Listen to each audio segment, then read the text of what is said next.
What is up, everybody? Welcome back to RacingNews.com. Welcome back to another one of our weekend recaps. Quickly becoming one of my favorite shows to do. Always kind of fun to kind of look back and see what happened. All right, I'm going to put the DRF up on the screen here. And like I said, this is a nice little website to go to if you want to see like stakes results.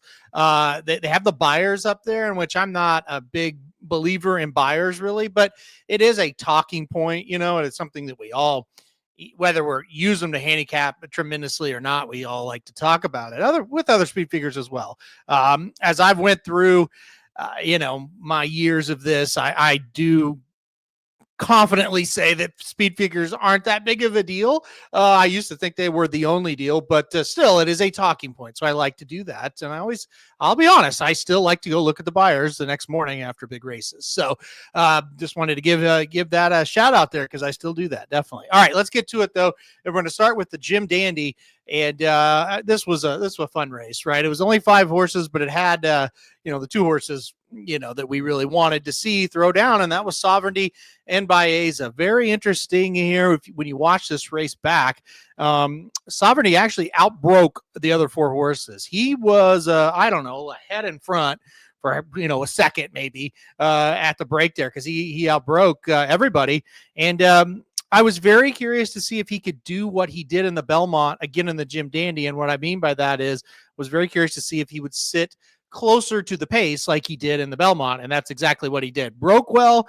He listened to Junior Alvarado as he took him just a couple lengths off the speed of Moplex, who we kind of figured that was going to happen. And the horse sat beautifully and then still had a kick coming for home. That makes horses really tough to beat when they're at his level. Anytime a horse, like him, can sit close and still come down the lane with a big devastating run, that makes you nearly impossible to beat. The conditions of a race will never get you beat. If you're a pure speed horse, well, the conditions of the race will get you beat. And if you're a horse that comes from way out of it, like Sovereignty used to, he was never like a Sierra Leone type closer, but he was pretty far back. Well, the race dynamics can get you beat if you have that running style on the dirt. When you can sit how Sovereignty sat in this race, you're pretty good one way or another. So anyway, he did really well here to get early positioning. Talking about Junior Alvarado, Baeza came up kind of beside him and kind of got the jump on him a little bit, which we kind of thought might happen. And at one point, actually on the backstretch, Sovereignty almost looked like he just kind of stopped a little bit. And I think it was just more of the other horses started to run before Junior Alvarado made his move. And then when he made his move, he was able to get by all of them pretty easily, except for Baeza. They kind of stuck head and head there for a while in the stretch. Turning for home, I thought, okay, here we go. This is the showdown we want.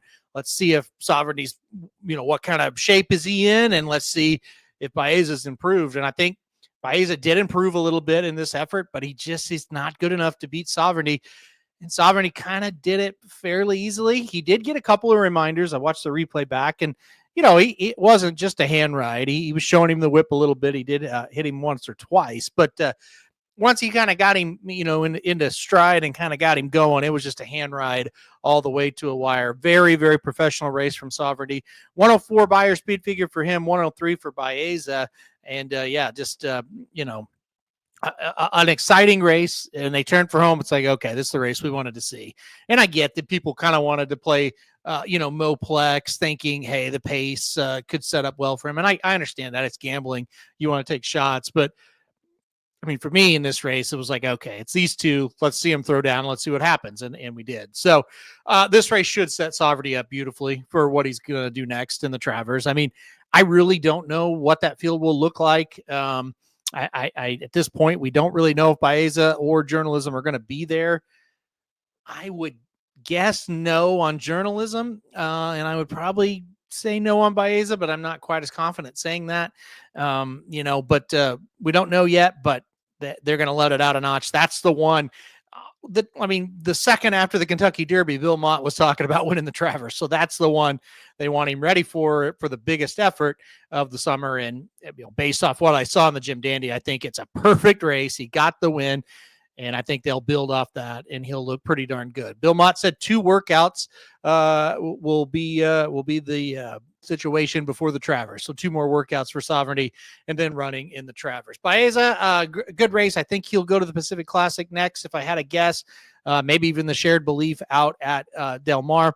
You got to remember this horse that only has 1 win. I think at some point, and I know they love him and they should, but boy, he was born in the wrong year, right? Taking on Sovereignty and journalism. I think at some point they would want to try to get him a win. I don't know. I kind of would if it was mine. So I wouldn't blame him if they tried to go a little bit weaker company next, get him a win, get him a little confidence, and then maybe try it again. So I was entertained by this race. It was fun.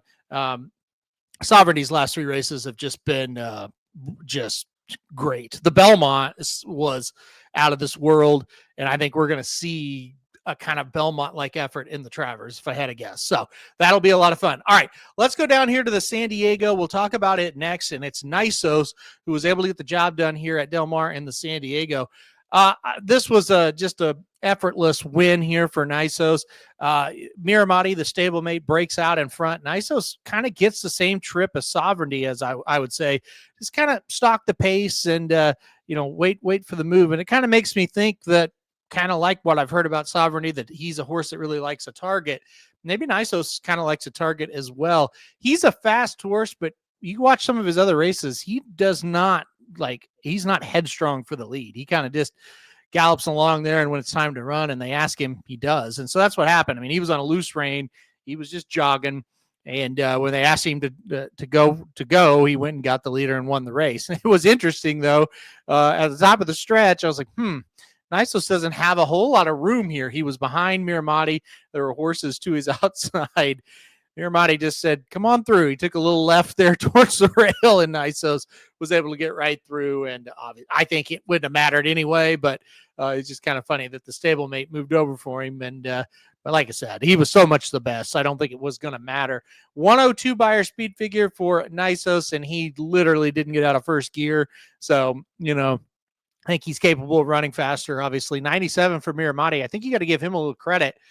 He's a very inconsistent horse, but he ran well here. He ran very well here. He's just not this type. He's never going to compete with Nisos. The big question, will Nisos stretch out to 1.25 miles successfully in the Pacific Classic? That will be next. I think the answer is yes for me. He's bred to be just fine at it. You never know. 1.16 races do not equate to 1.25 races as far as how you analyze them and for sure or not sure. But what I can tell you is he did that very, very easy, like super easy. Usually when they go to 1 1/8, that's if they're going to have distance limitations, that's where they start to come up. So I can't sit here and tell you for sure. It's just my experience. You just never know in those 1.25, right? Some horses can, some horses can't. Some look like they can, and then they try it and they don't. So, but anyway, I don't see any indication. But like I said, we'll never know until he does it, and that's what we think he's going to do next time out. So that'll be interesting to see what he does there. All right, one more we'll talk about here, and it was the Bing Crosby Stakes. This was a Breeders' Cup win, and you're in for the sprint out at Del Mar, Grade 1 event, and we knew there'd be a lot of speed, and there was. Should have known that Hijazi, the Bob Baffert trained horse, would be the fastest of all the horses in this race. And I thought he ran a tremendous race. Just his second race off a very long layoff. He did not win in his comeback effort. He set extremely fast fractions, 21.78, 44.48, and he is galloping away from them at the top of the stretch, except for one horse, and that was Lovesick Blues, who was far enough off that pace that he was able to make a big run and get the job done. So I was pretty darn impressed with the Jazzy. And then, like I said, Lovesick Blues, who gets a higher buyer than anybody that we've talked about so far. He gets a 105, a Jazzy, a 100. And the world record, who I kind of thought would be up on the pace, kind of took him back a bit. He was still going pretty fast, kind of stalking / tracking the leader there. He runs up for third, gets 98 buyer there. So, look,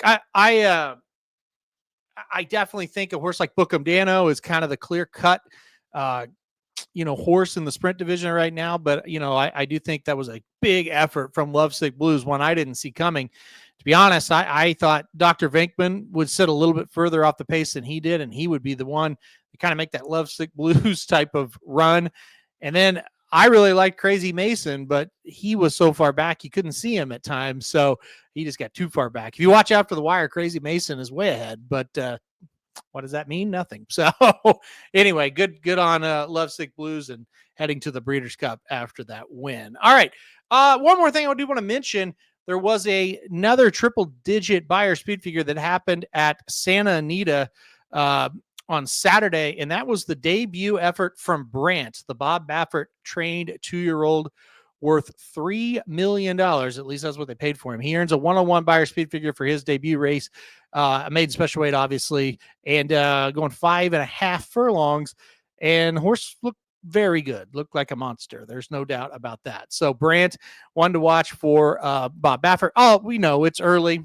Who knows what will happen with these horses, a week from now, let alone 6 months from now. But Brant certainly kind of stamps his name up there with Obliteration and Ewing and some of these other horses that we've seen so far in this very, very early portion of the 2-year-old season there as they trying to get going. So just wanted to mention that one, though. That's one that a lot of people are talking about. All right, guys, that'll do it for this weekend recap. Hit that like button if you liked the video. Hit subscribe. You really like it. Want to get alerted anytime we do videos like this.